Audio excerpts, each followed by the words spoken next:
Hello बच्चों, स्वागत है आप सभी का आज की वीडियो में हम मुख्यमंत्री मेधावी छात्रवृत्ति परीक्षा के लिए संपूर्ण सामाजिक विज्ञान सोशल साइंस का संपूर्ण मास्टर नोट्स आप सभी के साथ आज शेयर करने वाले हैं, जिसमें हम संपूर्ण सामाजिक विज्ञान के छोटे छोटे टॉपिक्स होते हैं, जो इंपॉर्टेंट टॉपिक्स जिनसे आपके प्रश्न बनते हैं सामाजिक विज्ञान से।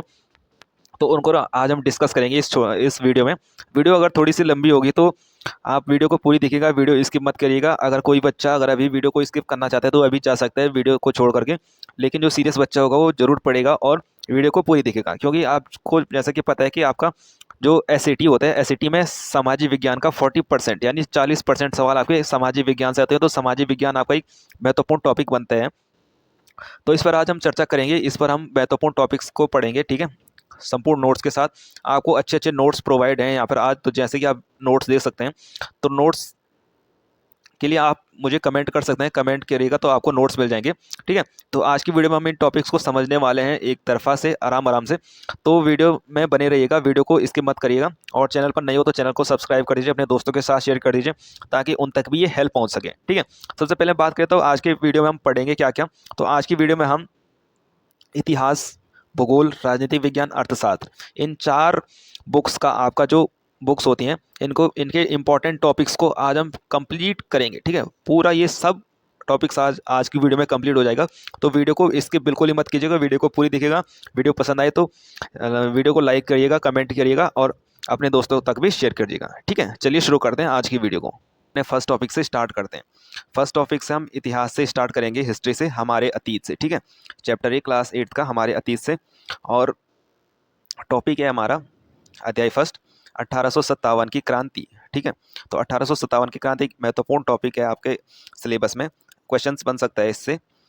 तो पढ़े हम तो 1857 का विद्रोह भारतीय इतिहास की एक महत्वपूर्ण घटना है, जिसे भारत का प्रथम स्वतंत्रता संग्राम भी कहा जाता है, ठीक है। तो क्वेश्चंस क्या बन सकते हैं यहाँ पे से कि भारत का प्रथम स्वतंत्रता संग्राम किसे कहा जाता है, ठीक है। तो वो कहा जाता है 1857 की क्रांति को, ठीक है। इस प्रकार के क्वेश्चन आपके एग्जाम में बन सकते हैं, ठीक है। दूसरा पढ़े हम तो तत्कालीन कारण, एनफील्ड राइफल के कारतूसों में गाय और सुअर की चर्बी होने की अफवाह थी, इस वजह से क्या हुई, 1857 की क्रांति हुई थी, ठीक है। अगर हम बात करें तो शुरुआत कब हुई इसकी, जो शुरुआत हुई इसकी वो हुई 10 मई 1857 को मेरठ छावनी से सैनिकों ने विद्रोह कर दिया। तो 10 मई 1857 में क्या हुई, इसकी शुरुआत हुई 1857 की क्रांति की, ठीक है। मंगल पांडे, इन्होंने 29 मार्च 1857 में बैरकपुर में अपने अंग्रेज अधिकारी पर हमला किया था, जिसके लिए उन्हें क्या दी गई थी, फांसी दी गई थी, ठीक है। तो मंगल पांडे ने क्या किया था, इसका विद्रोह करने के लिए बैरकपुर में अंग्रेज अधिकारी पर क्या किया था, हमला किया था, ठीक है, 1857 में। और तब इसी के चलते क्या हुआ, जब उन्होंने अंग्रेज अधिकारी पर हमला किया तो इसलिए उन्हें क्या दी गई, फांसी दी गई, ठीक है। आई होप आपको समझ में आ रहा होगा। अगर आपको समझ में आ रहा है तो चैनल को सब्सक्राइब कर दीजिए, वीडियो को लाइक कर दीजिए, अपने दोस्तों के साथ भी शेयर कर दीजिए वीडियो को, ताकि उन तक भी ये इन्फॉर्मेशन और ये क्लास पहुंच सके। आपका एग्जाम 7 जुलाई को है, तो वीडियो पूरी देखना, क्योंकि आज की क्लास बहुत ही महत्वपूर्ण है आपके लिए, ठीक है। अब हम बात करें, इस क्रांति के कुछ प्रमुख केंद्र थे और इसमें कुछ प्रमुख नेता भी थे, ठीक है। इस क्रांति में कुछ प्रमुख केंद्र थे, कुछ नेता भी थे। अगर हम स्थान की बात करें, दिल्ली में कौन था उस समय उसका नेतृत्व करने वाला, उसका लीडर करने वाला इस क्रांति में, तो दिल्ली में था बहादुर शाह जफर और बखत खान, ठीक है। और कानपुर में इसका नेतृत्व कौन कर रहा था, नाना साहिब और त्यात्या टोपे, ठीक है। और झांसी में कौन 1857 की क्रांति का नेतृत्व करा था, रानी लक्ष्मीबाई, ठीक है। तो क्वेश्चंस क्या बन सकता है कि 1857 की क्रांति में झांसी में कौन नेतृत्व कर रहा था, ठीक है। तो आपका आंसर क्या होगा, रानी लक्ष्मीबाई, ठीक है। इसी प्रकार के छोटे छोटे क्वेश्चंस आपके एग्जाम में बनते हैं और आप लोग इनको पढ़ते नहीं है, समझते नहीं है और सुनते नहीं है, लिखते नहीं है, ठीक है। और आप लोग आंसर गलत कर लेते हैं, ठीक है। तो ध्यान से समझिए। और लखनऊ में कौन था उस टाइम, बेगम हजरत महल, ठीक है। और बिहार में कौन नेतृत्व कर रहा था, कुंवर सिंह, ठीक है।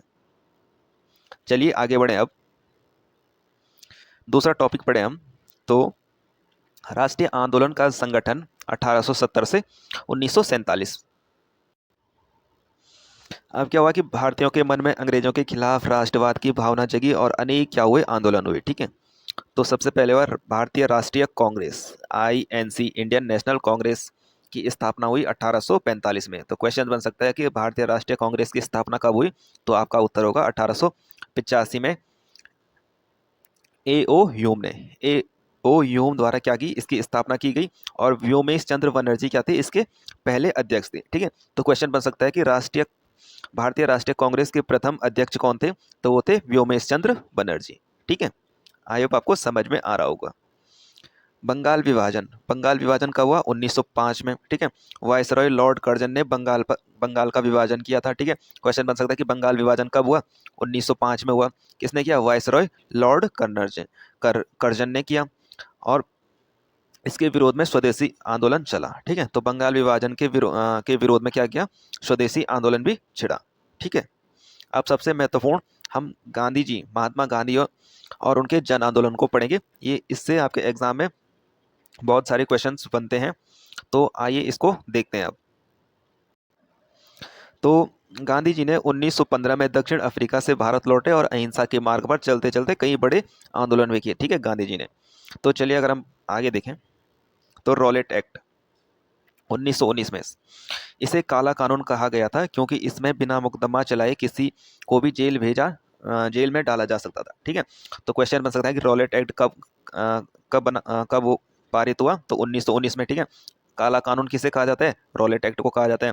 ठीक है, किसने चलाया, ये गांधी जी ने चलाया। ठीक है, अब रॉलेट एक्ट का मतलब होता क्या है। ठीक है, इसका मतलब था कि इसमें किसी भी आदमी पर बिना मुकदमा चलाए, मतलब कोई भी FRI दर्ज किए गए किसी को भी मतलब जेल में डाल देते थे। ठीक है, इस रॉलेट एक्ट काले कानून के तहत। ठीक है, जो कि कब हुआ, 1919 में। आपको बस याद रखना है कि रॉलेट एक्ट कब पारित हुआ, 1919 में, और इसे काला कानून भी कहा जाता था। ठीक है, दूसरा आंदोलन पढ़े हम गांधी जी का, तो असहयोग आंदोलन। ठीक है, असहयोग आंदोलन 1920 से 1922 तक। असहयोग आंदोलन का क्या तात्पर्य था कि इसमें विदेशी कपड़ों की होली जलाई गई, और चौरा चौरी कांड 1922 में हिंसक घटना के बाद गांधी जी ने इसे क्या कर दिया, वापस ले लिया। अब मैं आपको इसको समझाऊं ढंग से। तो असहयोग आंदोलन 1920 से 1922 तक चला। ठीक है, इसमें होता क्या था कि इसमें जो विदेशी कपड़े होते थे उसका बहिष्कार किया जाता था। मतलब विदेशी कपड़े नहीं पहनने, अपने स्वदेशी कपड़ों को अपनाना है, अपनी स्वदेशी वस्तुओं को अपनाना है। असहयोग आंदोलन की मेन थीम थी ये। ठीक है, तो इसमें क्या हुआ कि विदेशी कपड़ों को लोगों ने जलाना शुरू कर दिया, भारतीय लोगों ने। ठीक है, तो इसके बाद क्या हुआ कि चौरा चौरी कांड हो गया 1922 में। ये घटना घटी, चौरा चौरी वाली घटना। तो ये क्या थी, एक हिंसक घटना थी। ठीक है, इसमें मार काट वाली हुई, एक हिंसक प्रकार की घटना थी। तो इसके बाद गांधी जी ने क्या कर दिया, अपना असहयोग आंदोलन क्या कर दिया, वापस ले लिया। ठीक है, तो आपके एग्जाम में क्वेश्चंस किस प्रकार बन सकते हैं कि असहयोग आंदोलन कब हुआ, 1920 से 1922 तक। चौरा चौरी कांड कब हुआ, 1922 में। ठीक है, क्या थी, एक हिंसक घटना थी। ठीक है, आई होप आप सभी को समझ में आ रहा होगा। अगर आप लोगों को इसकी PDF चाहिए तो आप मुझे कमेंट कीजिए PDF, मैं आप सभी को ये PDF जरूर भेज दूंगा। ठीक है, तो PDF के लिए आप जरूर कमेंट कीजिएगा, तभी आपको PDF मिल पाएगी। नेक्स्ट टॉपिक पढ़े हम, तो सविनय अवज्ञा आंदोलन 1930। सविनय अवज्ञा आंदोलन कब हुआ, 1930 में हुआ। इसकी शुरुआत दांडी मार्च से शुरू हुई। ठीक है, इसकी मार्च कहाँ से हुई, दांडी मार्च से शुरू हुई, जहां गांधी जी ने नमक आंदोलन तोड़ा था। और दांडी मार्च कौन सा स्थान है जहां गांधी जी ने क्या तोड़ा था, नमक कानून तोड़ा था। ठीक है, जहां गांधी जी ने क्या की थी, पैदल यात्रा की थी, और दांडी मार्च नामक स्थान पर जाकर क्या तोड़ा था, नमक कानून को तोड़ा था। ठीक है, सविनय अवज्ञा आंदोलन 1930 में। नेक्स्ट पढ़े हम, तो भारत छोड़ो आंदोलन 1942 में। ठीक है, क्वेश्चन बन सकता है कि भारत छोड़ो आंदोलन कब हुआ, तो 1942 में हुआ। 8 अगस्त 1942 को ये आंदोलन क्या हुआ था, शुरू हुआ था। और गांधी जी ने करो या मरो का नारा दिया था। Very very most important question बन सकता है कि करो और मरो का नारा किसने दिया। ठीक है, करो और मरो का नारा किसने दिया, तो किसने दिया, गांधी जी ने दिया। ठीक है, इसको आप नोट भी कर लेना। अगर आप लोग नोट नहीं करें तो आप लोग अपनी पेन कॉपी में निकाल दीजिए और इन क्वेश्चंस को नोट भी करते रहिए, ताकि आपको हेल्प मिल सके। ठीक है, आपको ज़्यादा टाइम तक ये याद रह सके। ठीक है, तो चलिए नेक्स्ट बढ़ते हैं, अब आगे बढ़ते हैं। अब नेक्स्ट टॉपिक 3, अध्याय 3 पढ़ेंगे हम, फ्रांसीसी क्रांति। क्लास 9 का एक टॉपिक है, फ्रांसीसी क्रांति। फ्रांसीसी क्रांति 1889 में कि फ्रांसीसी क्रांति ने दुनिया को स्वतंत्रता, समानता और बंधुत्व का विचार दिया। ठीक, तो क्वेश्चन बन सकता है कि फ्रांसीसी क्रांति कब हुई, तो 1889 में हुई। 1789 में फ्रांसीसी क्रांति ने दुनिया को क्या दिया, स्वतंत्रता, समानता और बंधुत्व का क्या दिया, विचार दिया। अब क्यों दिया ये मैं आपको समझाता हूँ। ठीक है, जब फ्रांसीसी क्रांति हुई थी तो उस टाइम क्या होता था कि समाज 3 भागों में बटा था। ठीक है, समाज 3 भागों में बटा था, फर्स्ट, सेकंड, थर्ड। ठीक है, तो जो ये फर्स्ट समाज वाले, दूसरे समाज वाले थे, ये तो आराम से रहते थे, लेकिन जो आम जनता थी, आम लोग थे, उनका क्या होता था, शोषण होता था। ठीक है, तो इसके चलते क्या हुई, फ्रांसीसी क्रांति की शुरुआत हुई, जिसमें लोगों ने कहा भाई कि हमें भी समानता अधिकार मिलना चाहिए। जो आम जनता थी उनको टैक्स देना पड़ता था, और जो अमीर जनता थी वो क्या रहती थी, आराम से रहती थी। ठीक है, तो इसके चलते क्या हुआ, फ्रांसीसी क्रांति का विकास हुआ। तो आपका एग्जाम में सिर्फ क्वेश्चन बनेगा कि फ्रांसीसी क्रांति कब हुई, तो 1889 आपका आंसर हो सकता है, होगा। ठीक है, क्वेश्चन बन सकता है। ठीक है, अगर हम फ्रांसीसी क्रांति 18वीं सदी में हुई थी, तो हम इसके बात करें तो समाज क्या था, 3 स्टेटस में बटा हुआ था। ठीक है, समाज क्या था, 3 स्टेटस में बटा हुआ था। अब हम ये 3 स्टेटस को पढ़ने की कोशिश करें, तो प्रथम स्टेटस, द्वितीय स्टेटस और तृतीय स्टेटस, जैसे मैंने आपको कहा था कि समाज कितने भागों में बटा था, 3 भागों में बटा था, फर्स्ट, 2 और थर्ड। ठीक है, 3 भागों में समाज बटा था। पहला वर्ग कहलाता था पादरी वर्ग। ठीक है, इन्हें टैक्स नहीं देना पड़ता था। ठीक है, जो प्रथम वर्ग के लोग थे इन्हें कहते थे पादरी वर्ग, और इन्हें टैक्स नहीं देना पड़ता था। ठीक है, द्वितीय वर्ग में आते थे कुलीन वर्ग, जैसे राजा हो गया, अमीर लोग हो गए, ये भी क्या होते थे, टैक्स मुक्त होते, इन्हें भी टैक्स नहीं देना पड़ता था। ठीक है, और तृतीय स्टेटस में आते थे, जैसे आम जनता हो गई, किसान हो गए, मजदूर हो गए, व्यापारी हो गए, तो सारा टैक्स क्या होता था, केवल यही वर्ग चुकाता था। ठीक है, सारा टैक्स क्या होता था, सिर्फ तृतीय वर्ग के लोग, जैसे आम जनता, किसान, व्यापारी लोग देते थे। तो इसके चलते ये तो मतलब वही हो गया ना कि भेदभाव हो रहा था समाज में। ठीक है, कि हाँ भाई अमीर आदमी टैक्स नहीं दे रहा है और गरीब आदमी टैक्स देगा, तो ये एक प्रकार का भेदभाव ही हुआ ना। तो इसके चलते क्या हुआ कि फ्रांसीसी क्रांति की शुरुआत हुई। ठीक है, और कब हुई, 1789 में। ठीक है, तो आयोग आपको समझ में आया होगा कि फ्रांसीसी क्रांति क्या आती थी, कितने स्टेटस में बटी हुई थी। ठीक है, चलिए नेक्स्ट बढ़ते हैं, हम आगे बढ़ें। तो फ्रांसीसी क्रांति की शुरुआत कैसे हुई, इसको पढ़े अगर हम।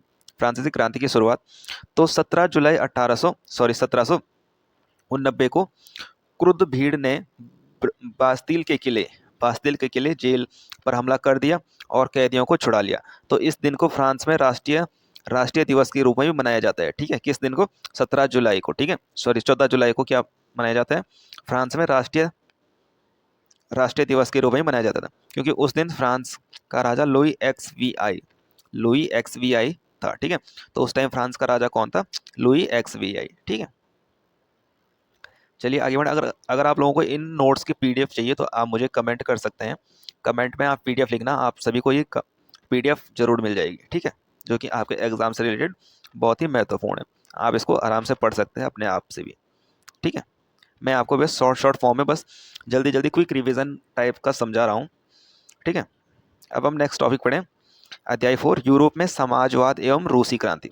यूरोप में समाजवाद एवं रूसी क्रांति पढ़ें अगर हम, तो रूसी क्रांति 1717 में दुनिया की इतिहास की सबसे महत्वपूर्ण घटनाओं में से एक है, जिससे रूस में कम्युनिस्ट सरकार की स्थापना हुई। ठीक है, तो रूसी क्रांति कब हुई, 1917 में हुई, और ये दुनिया की सबसे महत्वपूर्ण घटनाओं में से एक है, जिससे रूस में कम्युनिस्ट सरकार की क्या हुई, स्थापना हुई थी। ठीक है, जार निकोलस द्वितीय के बारे में पढ़े हम, तो जार निकोलस द्वितीय 1914 में रूस का सम्राट था। ठीक है, उसकी नीतियां जनता के खिलाफ रहती थी। ठीक है, जार निकोलस क्या था, रूस का सम्राट था। और उसकी नीतियां क्या थी, जनता के खिलाफ रहती थी। ठीक है, खूनी रविवार, ब्लडी संडे 1905 में पादरी गैपोन के नेतृत्व में मजदूरों के जुलूस पर राजा की सेना ने गोलियां चलाई, जिसमें सैकड़ों मजदूर क्या हुए, मारे गए। उसे क्या कहते हैं, खूनी रविवार। ठीक है, और ये कब हुआ, 1905 में। ठीक है, अक्टूबर क्रांति 1917 में पढ़े हैं, तो व्लादिमीर लेनिन के नेतृत्व में बाल्शेविक पार्टी ने सत्ता पर कब्जा कर लिया और रूस को सोवियत संघ यानी यूएसएसआर बना दिया। ठीक है, चलिए नेक्स्ट टॉपिक पढ़े हम, तो नाथसीवाद एवं हिटलर का उदय। अध्याय 5, नाथसीवाद एवं हिटलर का उदय।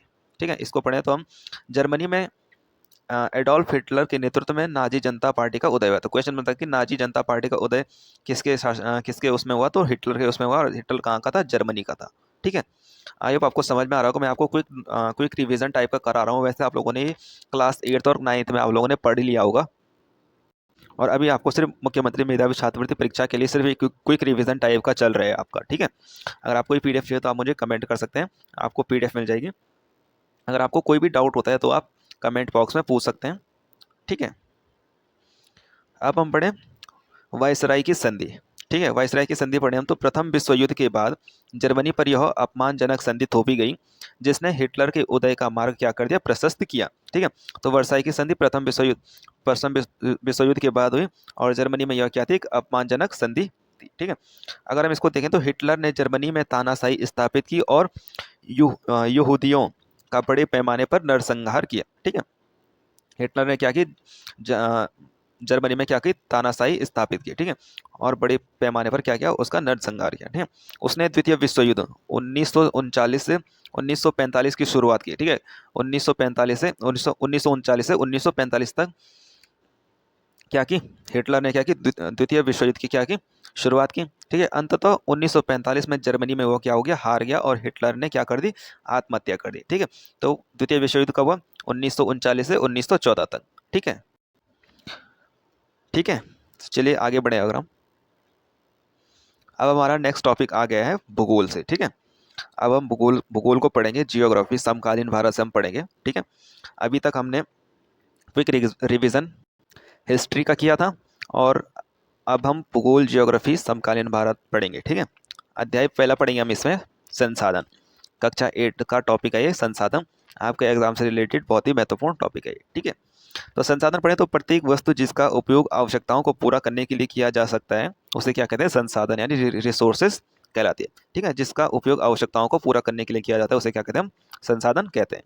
ठीक है, तो संसाधन को आगे देखो, संसाधनों के अगर हम प्रकार देखें, ठीक है, संसाधनों के प्रकार देखें हम तो प्राकृतिक संसाधन, नेचुरल रिसोर्सेज को पढ़ें तो प्राकृतिक संसाधन वे संसाधन कहते हैं जो प्रकृति से प्राप्त होते हैं, जैसे जल हो गया, मिट्टी होगी, वायु हो गया, खनिज हो गया, ये क्या है, प्राकृतिक संसाधन है। ठीक है, प्राकृतिक संसाधन में भी अब दो प्रकार के आते हैं, एक होते हैं नवीकरणीय संसाधन और एक होते हैं अनवीकरणीय संसाधन। ठीक है, नवीकरणीय संसाधन किसे कहते हैं, जो शीघ्रता से पुनः बनाए जाते हैं, जैसे सौर हो गया, सौर ऊर्जा होगी, पवन ऊर्जा होगी, ये क्या हो गया, नवीकरणीय संसाधन है। ठीक है, जो मतलब शीघ्रता मतलब जल्दी से फिर से बनाए जा सकते हैं। और एक होते हैं अनवीकरणीय संसाधन जिनका भंडार सीमित है, मतलब जो सीमित मात्रा में उपस्थित है, जैसे हो गया कोयला हो गया, पेट्रोलियम हो गया, प्राकृतिक गैस होगी, ये क्या है, सीमित मात्रा में, अगर इनका ज़्यादा यूज़ करेंगे हम तो ये खत्म हो जाएंगे। ठीक है, एक प्रकार से। और नवीकरणीय संसाधन ऐसे संसाधन जो जल्दी से मतलब फिर से बनाए जा सकते हैं, जैसे हो गया सौर ऊर्जा होगी, पवन ऊर्जा होगी। ठीक है, तो संसाधनों के प्रकार आप सभी को समझ में आ गया होगा। ठीक है, आगे बढ़ते हैं अब। दूसरा है मानव निर्मित संसाधन। ठीक है, मानव निर्मित संसाधन जो मनुष्य द्वारा बनाए जाते हैं, जैसे सड़कें, पुल, मशीनें। ठीक है, मानव निर्मित संसाधन मतलब जो मनुष्य बनाते हैं, जैसे सड़क हो गया, पुल बनाना हो गया, मशीनें बनाना हो गया, कुछ भी अन्य कार्य हो गए, तो ये क्या कहलाते हैं, मानव निर्मित संसाधन कहलाते हैं आपके। ठीक है, मानव संसाधन लोग मनुष्य जैसे स्वयं सबसे महत्वपूर्ण संसाधन है क्योंकि उनके पास ज्ञान और कौशल होता है। ठीक है, मानव संसाधन क्या है, सबसे महत्वपूर्ण संसाधन है क्योंकि उनके पास लॉजिक होता है, ज्ञान होता है और कौशल भी होता है। ठीक है,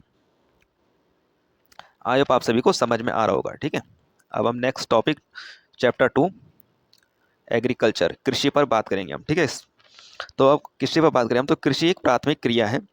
भारत की लगभग 2/3 जनसंख्या कृषि पर निर्भर है। ठीक है, कृषि का एक प्राथमिक क्रिया है जिस पर भारत की लगभग 2/3 जनसंख्या निर्भर रहती है। ठीक है, अब आगे बढ़े हम।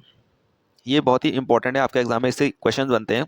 प्रमुख फसलें, ऋतुएं। ठीक है, क्रॉपिंग सीजन इन इंडिया। ठीक है, कुछ फसल के प्रकार हम पढ़ेंगे, बुआई का समय पढ़ेंगे और उनकी प्रमुख फसलें पढ़ेंगे हम। ठीक है, इनसे एग्जाम में क्वेश्चन जरूर बनता है, तो इनको आप पहले तो आप नोट कर लीजिए अपनी कॉपी में, आप इनको लिख भी दीजिएगा। ठीक है, पहले बात करें हम खरीफ की फसल का। ठीक है, खरीफ की फसल होती है मानसून के टाइम पर, ये बोई जाती है, जून से जुलाई के बीच में ये बोई जाती है और इसमें जैसे धान हो गया, मक्का हो गया, कपास हो गया, जूट हो गया, इसकी फसल उगाई जाती है। ठीक है, दूसरी फसल आती है हमारी रबी की फसल।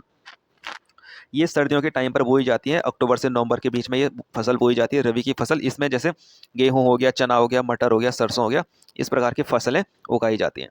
ठीक है, तीसरी आती है हमारी जायद फसलें। ठीक है, ये गर्मियों के टाइम पर बोई जाती हैं, जैसे मार्च से मई के टाइम पर ये बोई जाती हैं। इनमें जैसे तरबूज हो गया, खरबूजा हो गया, खीरा हो गया, इस प्रकार की फसलें क्या होती हैं, बोई जाती हैं। ठीक है, तो आई होप आपको समझ में आ गया कि फसलों के प्रकार, प्रमुख फसलें और उनके प्रकार, खरीफ की फसल, रबी की फसल और जायद की फसल। इनसे एग्जाम में क्वेश्चंस किस प्रकार बनते हैं कि खरीफ की फसल कब बोई जाती है। ठीक है, तो मानसून के टाइम पर जून से जुलाई के समय बोई जाती है और इनमें कौन कौन सी प्रमुख फसलें उगाई जाती है, जैसे धान हो गया, मक्का हो गया, कपास हो गया, जूट हो गया। ठीक है, क्वेश्चन फिर से क्या बन सकता है कि रबी की फसल की बुआई कब की जाती है, तो सर्दियों में की जाती है अक्टूबर से नवंबर के बीच, और इसमें गेहूँ, चना, मटर, सरसों की खेती की जाती है। क्वेश्चन फिर से क्या बन सकता है कि जायद की बुआई कब की जाती है, तो गर्मियों के टाइम पे मार्च से मई के समय में ये होती है, जिसमें खरबूजा, खीरा और तरबूज जैसी फसलें क्या होती है, उगाई जाती हैं। ठीक है, चलिए आगे बढ़े। अब हमारा नेक्स्ट चैप्टर आएगा, अध्याय 3, भारत आकार एवं स्थिति। ठीक है, क्लास 9 का चैप्टर है। ठीक है, भारत का आकार और स्थिति क्या है, इस पर हम चर्चा करेंगे अब। तो भारत एक विशाल देश है। ठीक है, जो पूरी तरह से उत्तरी गोलार्ध यानी नॉर्थन हेमिस्फीयर पर स्थित है। ठीक है, तो भारत एक विशाल देश है जो उत्तरी गोलार्ध यानी नॉर्थन हेमिस्फीयर पर स्थित है। क्वेश्चन बन सकता है कि भारत किस गोलार्ध पर स्थित है, तो आपका उत्तर क्या होगा, उत्तरी गोलार्ध पर स्थित है। ठीक है, इसका अक्षांशीय विस्तार देखें हम तो 8 डिग्री 4 मिनट नॉर्थ से 37 डिग्री 6 मिनट नॉर्थ तक है इसका क्या, अक्षांशीय विस्तार। और अगर देशांतरीय विस्तार की बात करें हम तो 68 डिग्री 7 मिनट से 7 मिनट ईस्ट से 97 डिग्री 25 मिनट ईस्ट तक क्या है, इसका देशांतरीय विस्तार है। ठीक है, कर्क रेखा, कर्क रेखा की बात करें, सबसे इंपॉर्टेंट क्वेश्चन। तो कर्क रेखा tropic of cancer 23 degree 30 minute से 30 मिनट नॉर्थ से यह भारत को लगभग 2 बराबर भागों में क्या करती है, बांटती है। ठीक है, ये अगर भारत का मैप है अगर, तो ये क्या करते हैं, कर्क रेखा क्या करती है, भारत को बीचों बीच काटती है। ठीक है, बराबर भागों में बांटती है और 8 राज्यों से होकर गुजरती है। ठीक है, अब आपके क्वेश्चन में ये एग्जाम में क्वेश्चन बनेगा, आपको इसको बिल्कुल याद करके ही जाना है। ठीक है, क्वेश्चन इनसे बिल्कुल बन सकते हैं आपके कि कर्क रेखा किन किन राज्यों से होकर गुजरती है, तो आपको याद रखना है गुजरात, राजस्थान, मध्य प्रदेश, छत्तीसगढ़, झारखंड, पश्चिम बंगाल, त्रिपुरा, मिजोरम। ठीक है, इन इन राज्यों से क्या होती है, कर्क रेखा गुजरती है। ठीक है, अब बात करें हम भारत के आकार पर। ठीक है, तो क्वेश्चन बन सकता है कि भारत का आकार क्या क्या सीन है इसका। ठीक है, तो भारत का कुल क्षेत्रफल है 32.8 लाख वर्ग किलोमीटर। 32.8 लाख वर्ग किलोमीटर क्या है, भारत का कुल क्षेत्रफल है। क्षेत्रफल की दृष्टि से भारत विश्व का 7वां सबसे बड़ा देश है। ठीक है, तो क्वेश्चन बन सकता है कि क्षेत्रफल की दृष्टि से भारत का कौन सा स्थान है विश्व में, तो कौन सा स्थान है, 7वां स्थान है आपका। ठीक है, और भारत की मानक याम्योत्तर standard meridian 82 degree 30 minute east है, जो उत्तर प्रदेश के मिर्जापुर से गुजरती है, जो उत्तर प्रदेश के मिर्जापुर से गुजरती है। यहीं से भारत का मानक समय ISI क्या होता है, तय होता है। ठीक है, आपको ये बात ध्यान में रखनी है। ठीक है, चलिए आगे बढ़े। नेक्स्ट टॉपिक है हमारा अध्याय 4, भारत का भौगोलिक स्वरूप। भारत को 6 प्रमुख भौतिक भागों में बांटा गया है। भारत को 6 प्रमुख भौतिक भागों में बांटा गया है। पहला भाग है हमारा हिमालय पर्वत श्रृंखला। ठीक है, हम डिटेल में एक एक टॉपिक्स को पढ़ेंगे। ठीक है, तो आपने अभी तक अगर वीडियो को लाइक नहीं किया तो वीडियो को लाइक कर दीजिए, चैनल को सब्सक्राइब कर दीजिए, अपने दोस्तों के साथ भी शेयर कीजिए वीडियो को, ताकि उनको भी क्या मिल सके, हेल्प मिल सके। हाँ, ठीक है, और चैनल को सब्सक्राइब जरूर करना, ताकि आपके एग्जाम से रिलेटेड और भी ऐसी वीडियो आती रहे। ठीक है, और अगर आपको इस नोट्स की PDF चाहिए तो आप कमेंट में PDF लिखिए, मैं आपको PDF सेंड कर दूंगा। ठीक है, तो पहला पढ़े हम हिमालय पर्वत श्रृंखला। भारत के उत्तर में यह विश्व की सबसे ऊंची पर्वत श्रृंखला है, और सबसे ऊंची माउंट एवरेस्ट कहाँ है, नेपाल में है, और भारत में कंचनजंगा है। ठीक है, तो हिमालय पर्वत श्रृंखला में सबसे ऊंची चोटी कौन सी है, माउंट एवरेस्ट है, जो नेपाल में है, और भारत में कौन से है, कंचनजंगा। ठीक है, नेक्स्ट पढ़े हम तो उत्तरी मैदान।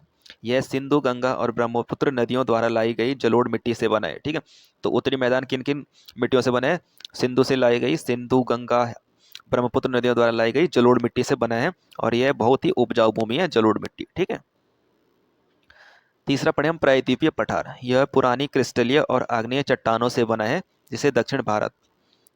ठीक है, चौथा पढ़े हम तो भारतीय मरुस्थल। थार का मरुस्थल राजस्थान में अरावली पहाड़ियों के पश्चिम में थार का मरुस्थल। ठीक है, पांचवा पढ़े हम तो पश्चिमी घाट और पूर्वी घाट के किनारे स्थित है तटीय मैदान। ठीक है, जैसे कोणार्क हो गया, मालाबार हो गया, करोमंडल तट हो गया।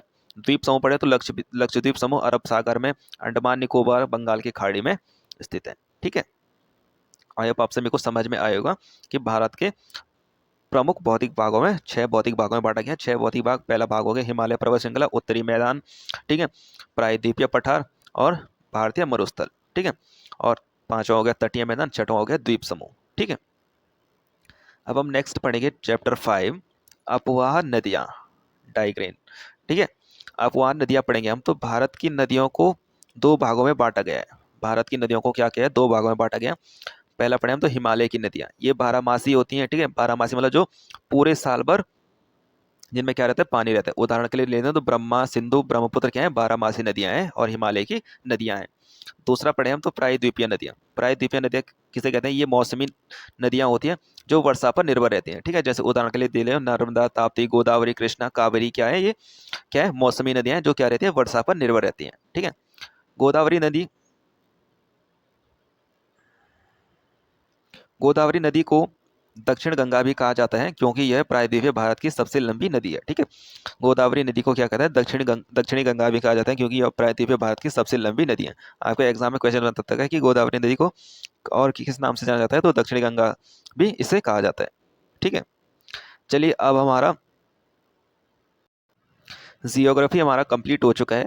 अब हम नेक्स्ट पढ़ेंगे किस पे, राजनीतिक विज्ञान पे, ठीक है, सिविक्स पे। बहुत ही इंपॉर्टेंट होने वाली है आगे क्लासेस, तो वीडियो को पूरी देखना, वीडियो स्किप मत करना बिल्कुल भी, क्योंकि वीडियो आपने स्किप करी तो आप जो राजनीतिक विज्ञान है उसके टॉपिक्स को आप समझ नहीं पाएंगे और एग्जाम में क्वेश्चन गलत करके आएंगे, ठीक है। तो पढ़ते हैं आज इसमें पहला चैप्टर भारतीय संविधान, ठीक है। क्लास 8 का ये टॉपिक रहने वाला है भारतीय संविधान, ठीक है, राजनीतिक विज्ञान का टॉपिक है।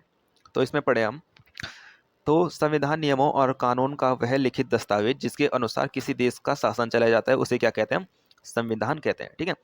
संविधान किसे कहते हैं, जिस ऐसा लिखित दस्तावेज जिसके अनुसार किसी देश का क्या चलाया जाता है, शासन चलाया जाता है, ठीक है। जैसे हमारा भारत देश है तो ये क्या है, संविधान के हिसाब से चलता है, ठीक है। भारत का संविधान 26 नवंबर 1949 को बनकर तैयार हुआ और 26 जनवरी 1950 को क्या हुआ, लागू हुआ, ठीक है। तो आपके एग्जाम में क्वेश्चन बन सकता है कि भारत का संविधान कब लागू हुआ, 26 जनवरी 1950 को लागू हुआ, ठीक है। और बना कब था, 26 जनवरी 1949 को बनकर तैयार हो गया था। डॉक्टर भीमराव अंबेडकर क्या थे, इसके प्रमुख अध्यक्ष थे, ठीक है। आगे बढ़े, डॉक्टर भीमराव अंबेडकर को भारतीय संविधान का जनक कहा जाता है, ठीक है। क्वेश्चन बन सकता है कि डॉक्टर भीमराव अंबेडकर को भारतीय संविधान का जनक कहा जाता है, ठीक है। Father of the Indian constitution कहा जाता है किसको, डॉक्टर भीमराव अंबेडकर को, ये आपने अधिकतर सुना ही होगा, ठीक है। संविधान को बनने में 2 वर्ष 11 माह और 18 दिन का समय लगा था। 2 वर्ष 11 महीने और 18 दिन का समय लगा था संविधान को बनने में। क्वेश्चन बन सकता है कि संविधान को बनने में कितना समय लगा, तो 2 वर्ष 11 माह 11 महीने और 18 दिन का समय लगा संविधान को बनने में, ठीक है। आई होप आपको सभी को समझ में आया होगा संविधान के बारे में कि भारतीय संविधान कब लागू हुआ, कि संविधान किसे कहते हैं, संविधान के जनक कौन थे और संविधान को बनने में कितना समय लगा। अगर आपको समझ में आया तो कमेंट में जरूर लिखिएगा और वीडियो के लिए एक अच्छा सा कमेंट जरूर कीजिएगा कि आपको वीडियो कैसी लग रही है। अगर आपको अच्छी लग रही है तो आपको एक अच्छा सा कमेंट करना, अगर आपको बेकार लग रही है तो आप कमेंट भी बेकार भी कर सकते हैं, ठीक है। जैसे जैसे आपकी इच्छा हो उस हिसाब से आप कमेंट कीजिएगा। अब हम नेक्स्ट पढ़ें तो मौलिक अधिकार, फंडामेंटल राइट्स। मौलिक अधिकारों में अगर हम बात करें तो भारतीय संविधान नागरिकों को 6 मौलिक अधिकार प्रदान करता है, ठीक है। भारतीय संविधान क्या करता है, नागरिकों को 6 मौलिक अधिकार क्या करता है, प्रदान करता है। अब हम इन 6 अधिकारों को डिटेल में पढ़ेंगे, यहाँ पे समझते हैं। पहला अधिकार है समानता का अधिकार, ठीक है। अनुच्छेद 14 से 18 तक क्या है, समानता का अधिकार है, ठीक है। दूसरा अधिकार है स्वतंत्रता का अधिकार, मतलब प्रत्येक को क्या होगी, स्वतंत्रता होगी, भारत देश में सभी को स्वतंत्रता होगी, ये किसमें, अनुच्छेद 19 से 22 में, ठीक है। तीसरा है शोषण के विरुद्ध अधिकार, मतलब किसी का भी शोषण नहीं किया जाएगा, अनुच्छेद 23 से 24 के बीच में है ये, ठीक है। चौथा है हमारा फंडामेंटल राइट्स, धार्मिक स्वतंत्रता का अधिकार, सभी को अपने धर्म को मानने की स्वतंत्रता मिलेगी, ठीक है। सभी किसी भी धर्म को मान सकते हैं, ये क्या है, स्वतंत्रता, धार्मिक स्वतंत्रता का भी क्या है, अधिकार है। पांचवा पढ़े अगर हम फंडामेंटल राइट्स तो संस्कृति और शिक्षा संबंधी अधिकार, ठीक है। संस्कृति और शिक्षा संबंधी अधिकार मतलब सभी को शिक्षा का अधिकार है, अनुच्छेद 19 से 30 के बीच में, ठीक है। और छठवां पढ़े हम सबसे इंपॉर्टेंट तो संवैधानिक उपचारों का अधिकार, अनुच्छेद 32 में ये लिखा गया है, ठीक है। तो ये थे हमारे 6 मौलिक अधिकार जो कि आपके एग्जाम में पूछे जा सकते हैं कि समानता का अधिकार की, मतलब क्वेश्चन बन सकता है कि इनमें से कौन सा मौलिक अधिकार है या कौन सा नहीं है, ठीक है। तो आपको याद रखना है, पहला है समानता का अधिकार, स्वतंत्रता का अधिकार, शोषण के विरुद्ध अधिकार, धार्मिक स्वतंत्रता का अधिकार, संस्कृति और शिक्षा संबंधी अधिकार, संवैधानिक उपचारों का अधिकार, ठीक है। आई होप आप सभी को समझ में आ रहा होगा, ठीक है। नेक्स्ट टॉपिक पढ़े हम तो नेक्स्ट टॉपिक है हमारा संसद तथा कानून का निर्माण। संसद तथा कानून का निर्माण पढ़े हम तो संसद, पार्लियामेंट देश का सर्वोच्च कानून बनाने वाला अंग है। इसके 3 प्रमुख अंग है, राष्ट्रपति, राज्यसभा और लोकसभा, ठीक है। संसद के 3 प्रमुख अंग होते हैं, राष्ट्रपति हो गया, राज्यसभा हो गया, लोकसभा हो गया, ठीक है। तो देखिए हम संसद लोकसभा हाउस, राज्यसभा हाउस। अब हम इसको पढ़े ढंग से। तो चुनाव होते हैं जब, तो लोकसभा के चुनाव किस प्रकार होते हैं? ये जनता द्वारा प्रत्यक्ष मतदान से चुने जाते हैं। जो 18 वर्ष से प्लस आयु के होते हैं वो लोकसभा के मतलब जो भी प्रतिनिधित्व उठता है उसको प्रत्यक्ष रूप से वोट देते हैं और वो जीत जाते हैं। और राज्यसभा में किस प्रकार के चुनाव होते हैं? अपर हाउस में। इसमें विधायकों द्वारा अप्रत्यक्ष रूप से क्या होते हैं? चुनाव होते हैं। ठीक है, इसमें मतलब नॉर्मल लोग नहीं दे पाएंगे, इसमें सिर्फ विधायक लोग जो होते हैं, ठीक है, वही क्या देते हैं? क्या देते हैं? अपना वोट देते हैं किसमें? राज्यसभा में। ठीक है, और लोकसभा के लिए 18 वर्ष है उससे अधिक के लोग क्या देते हैं? वोट देते हैं, वोटिंग करते हैं। ठीक है, कार्यकाल कितना होता है किसी भी इसका, लोकसभा का? तो कार्यकाल देखें तो कार्यकाल होता है लोकसभा का 5 वर्ष का। ठीक है, भंग भी किया जा सकता है, मतलब इसको खत्म भी किया जा सकता है उनका कार्यकाल। ठीक है, तो 5 साल का कार्यकाल होता है किसी भी लोकसभा का। और राज्यसभा का कार्यकाल कितना होता है? 6 साल का होता है। ये स्थायी सदन और कभी भंग नहीं होता है। ठीक है, राज्यसभा का जो कार्यकाल होता है, राज्यसभा का कार्यकाल होता है 6 वर्ष का और लोकसभा का कार्यकाल होता है 5 वर्ष का। ये आपको याद रखना है। अधिकतम सदस्य कितने हो सकते हैं लोक हाउस में, लोकसभा में? तो हो सकते हैं 552। और राज्यसभा में कितने सदस्य हो सकते हैं अधिकतम? ठीक है, 250। ठीक है, आपको ये सभी चीज़ें याद रखनी है थोड़ा थोड़ा। ठीक है, चलिए आगे बढ़े। नेक्स्ट टॉपिक पढ़ेंगे हम, अध्याय 3, न्यायपालिका।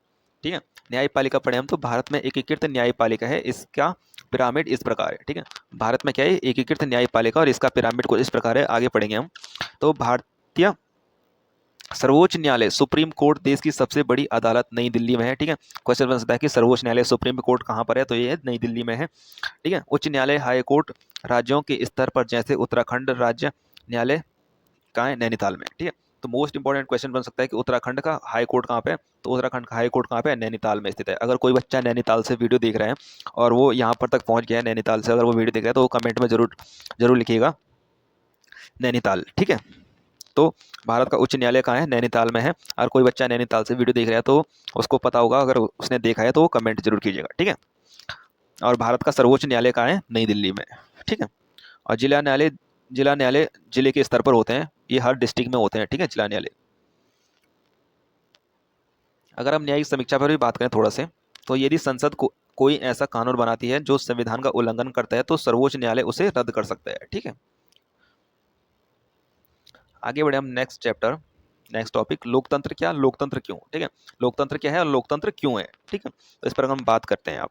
ठीक है, तो लोकतंत्र शासन का वह रूप है जिसमें शासकों का चुनाव जनता करती है। लोकतंत्र शासन का वह रूप है जिसमें शासकों का चुनाव कौन करती है? जनता करती है। ठीक है, मतलब आप लोग किसी भी नेता को वोट देते हैं। ठीक है, और अपना क्या करते हैं?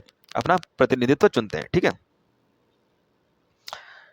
अब्राहम लिंकन लिंकन की परिभाषा के अनुसार लोकतंत्र क्या है? ठीक है, अब्राहम लिंकन की परिभाषा के अनुसार लोकतंत्र हम किसे कहते हैं? लोकतंत्र जनता का जनता के द्वारा और जनता के लिए शासन है। ठीक है, लोकतंत्र जनता का जनता के द्वारा जनता के लिए शासन है। Democracy is the people by the people for the people. ठीक है, ये किसने इसका कथन है? ये अब्राहम लिंकन का ये कथन है। ठीक है, लोकतंत्र की परिभाषाएं पढ़े अगर हम, तो लोकतंत्र की विशेषताएं पढ़े अगर हम, तो अंतिम निर्णय लेने की शक्ति लोगों द्वारा चुने गए प्रतिनिधित्व के पास होती है। ठीक है, अंतिम निर्णय लेने की शक्ति लोगों के पास, चुने गए प्रतिनिधियों के पास क्या होती है? अंतिम निर्णय लेने की होती है। लोकतंत्र की विशेषताएं ये भी है। लोकतंत्र की एक विशेषता क्या है कि ये स्वतंत्र और निष्पक्ष चुनाव होते हैं, फ्री एंड फेयर इलेक्शन होते हैं। ठीक है, स्वतंत्र रूप से और निष्पक्ष रूप से क्या होते हैं? चुनाव होते हैं लोकतंत्र में। लोकतंत्र का एक पढ़े हम विशेषता पढ़े तो एक व्यक्ति एक वोट एक एक मोल सार्वभौमिक वयस्क मताधिकार, मतलब एक व्यक्ति एक एक ही वोट दे सकता है। ठीक है, और एक और विशेषता पढ़े हम तो कानून का राज और अधिकारों का आदर। ठीक है, इसमें क्या किया जाता है? कानून कानून कानून का राज होता है और अधिकारों को क्या किया जाता है? आदर किया जाता है संविधान में। ठीक है, तो ये थी लोकतंत्र की विशेषता। और लोकतंत्र किसे कहते हैं? अब्राहम लिंकन के अनुसार लोकतंत्र की परिभाषा ये लिखी गई है यहाँ पे। ठीक है, आई होप आप सभी को समझ में आया होगा। लोकतंत्र की विशेषताएं मैंने आपको यहाँ पे समझा दी गई हैं। ठीक है, अगर आपको समझ में आ रही है वीडियो तो कमेंट जरूर कीजिएगा वीडियो में, और हमारी मेहनत के लिए चैनल को सब्सक्राइब जरूर कीजिएगा और अपने दोस्तों से भी चैनल को जरूर सब्सक्राइब कराइएगा। ठीक है, चलिए अब हमारा ये कंप्लीट हो चुका है, पॉलिटिक्स हमारा कंप्लीट हो चुका है। अब हम पढ़ेंगे इकोनॉमिक्स। ठीक है, जो हमारा 4th भाग आता है SST का वो पढ़ आता है इकोनॉमिक्स, ठीक है, अर्थशास्त्र। ये बहुत ही इंपॉर्टेंट टॉपिक है, इसको बिल्कुल भी मिस मत करिएगा। इसको आगे हम अच्छे से समझने वाले हैं, तो वीडियो के साथ बने रहिएगा, ठीक है। इसका अगर हम चैप्टर फर्स्ट पढ़ें तो पालमपुर गांव की कहानी, क्लास 9 का एक चैप्टर, अगर आपने नहीं देखा तो आप देख सकते हैं अपनी बुक में। तो पालमपुर एक काल्पनिक गांव है जिसके माध्यम से उत्पादन की मूल अवधारणाओं को समझाया गया है। पालमपुर में कृषि फार्मिंग मुख्य उत्पादन क्रिया है। अन्य गैर कृषि क्रियाएं जैसे डेयरी, छोटे स्तर का विनिर्माण, मैन्युफैक्चरिंग, दुकानदारी और परिवहन इस प्रकार के है। तो इसके लिए आप अपनी क्लास 9 की बुक निकाल सकते हैं इकोनॉमिक्स की, और उसमें पालमपुर गांव की कहानी को डिटेल में पढ़ सकते हैं कि क्या क्या उसमें कहा गया है, ठीक है। यहाँ पर हम एग्जाम से रिलेटेड बस क्विक रिवीजन कर रहे हैं, ठीक है। उत्पादन के 4 प्रमुख कारक होते हैं, फैक्टर ऑफ द प्रोडक्शन। एक होते हैं भूमि, प्राकृतिक संसाधन जैसे जल, वन, खनिज, क्या होती है ये उत्पादन के 4 कारक हैं, ठीक है। भूमि जैसे प्राकृतिक संसाधन जैसे जल, वन, खनिज, क्या है ये भूमि के प्राकृतिक संसाधन है। श्रम हो गया, जैसे काम करने वाले लोगों को, मजदूरों को क्या कहा जाता है, लेबर कहा जाता है, श्रमिक, ठीक है। भौतिक पूंजी, फिजिकल कैपिटल। फिजिकल कैपिटल जैसे मशीनें, भवन, औजार। स्थायी पूंजी, कच्चा माल व नगद पैसा। कार्यशील पूंजी को क्या कहा जाता है, भौतिक पूंजी कहा जाता है। मानव पूंजी, ह्यूमन कैपिटल किसे कहा जाता है, वह ज्ञान और उद्यमी जो बाकी तीनों को मिलाकर उत्पादन करता है उसे क्या कहा जाता है, मानव पूंजी कहा जाता है, ठीक है। आई होप आप सभी को समझ में आया होगा, ठीक है। चलिए इसका नेक्स्ट टॉपिक चैप्टर 2 पढ़े हम। तो संसाधन के रूप में लोग, पीपल एज द रिसोर्स, ठीक है, संसाधन के रूप में लोग। इस पर बात करें तो जब शिक्षा, प्रशिक्षण और चिकित्सा स्वास्थ्य में निवेश किया जाता है तो जनसंख्या, मानव पूंजी, ह्यूमन कैपिटल में बदल जाती है, ठीक है। जब शिक्षा और प्रशिक्षण, चिकित्सा यानी स्वास्थ्य में जब निवेश किया जाता है, निवेश मतलब जब उसमें इन्वेस्ट किया जाता है तो जो जनसंख्या, मानव पूंजी क्या कहलाती है, ह्यूमन कैपिटल कहलाती है। आर्थिक क्रियाएं क्या क्या होती है इसमें, वे क्रियाएं जिनमें आय, पैसा प्राप्त होती है, इन्हें 3 भागों में बांटा गया है। आर्थिक क्रियाएं किन्हें कहते हैं, जिन्हें जिनसे आय, पैसा प्राप्त होता है। आय मतलब जिनसे इनकम क्या होती है, प्राप्त होती है, उन्हें क्या कहा जाता है, आर्थिक क्रियाएं कहा जाता है। इन्हें 3 भागों में बांटा गया। प्रथम भाग है प्राथमिक क्षेत्र, द्वितीय क्षेत्र और तृतीय क्षेत्र। प्राथमिक क्षेत्र में कौन कौन आते हैं, जैसे कृषि हो गया, वानिकी हो गया, पशुपालन हो गया, मछली पालन हो गया, खनन हो गया। ये क्या है, प्रकृति से जुड़ा काम है, ठीक है। ये क्या हो गया, प्राथमिक क्रियाएं होगी, ठीक है, जो प्रकृति से जुड़ी है, ठीक है। द्वितीय क्षेत्र में आते हैं जैसे विनिर्माण, उद्योग, फैक्ट्रियां। विनिर्माण, उद्योग, फैक्ट्रियां क्या आती है, द्वितीय क्षेत्र में आती है। जैसे ये बिजनेसमैन, उद्यमी कार्य होते हैं, ठीक है। विनिर्माण, उद्योग, फैक्ट्रियां द्वितीय क्षेत्र में आती है, ठीक है, आर्थिक क्रियाओं में। तृतीय क्षेत्र में कौन कौन आते हैं, जैसे सेवाएं, सर्विस, जैसे व्यापार, परिवहन, बैंकिंग, शिक्षा, स्वास्थ्य और सरकारी कर्मचारी। ये क्या आते हैं, तृतीय क्षेत्र में आते हैं, जो अपनी सर्विस देते हैं, ठीक है। तो आप सभी को आई होप समझ में आया होगा कि मानव पूंजी, ह्यूमन कैपिटल, प्राथमिक क्षेत्र, द्वितीय क्षेत्र और तृतीय क्षेत्र के बारे में आप सभी को समझ में आया होगा, ठीक है, किसे किसे कहते हैं और इनमें कौन कौन से होते हैं। कृषि वानिकी ये मैंने आपको डिटेल में समझा दिया है, ठीक है। चलिए नेक्स्ट बढ़े अब। बेरोजगारी, अनएम्प्लॉयमेंट। अनएम्प्लॉयमेंट क्या होती है, बेरोजगारी क्या होती है, जब लोग काम करने के इच्छुक हों लेकिन उन्हें रोजगार न मिले। तो भारत में इसके कुछ प्रमुख प्रकार में है, ठीक है। बेरोजगारी किसे कहते हैं, जब लोग काम करने के इच्छुक हों लेकिन जब उन्हें काम ना मिले तो उसे क्या कहते हैं, बेरोजगारी कहते हैं। इसके प्रमुख कारण जैसे मौसमी बेरोजगारी, ठीक है, साल के कुछ महीनों में काम न मिलना, कृषि क्षेत्र में आम बात है ये, ठीक है, मौसमी बेरोजगारी।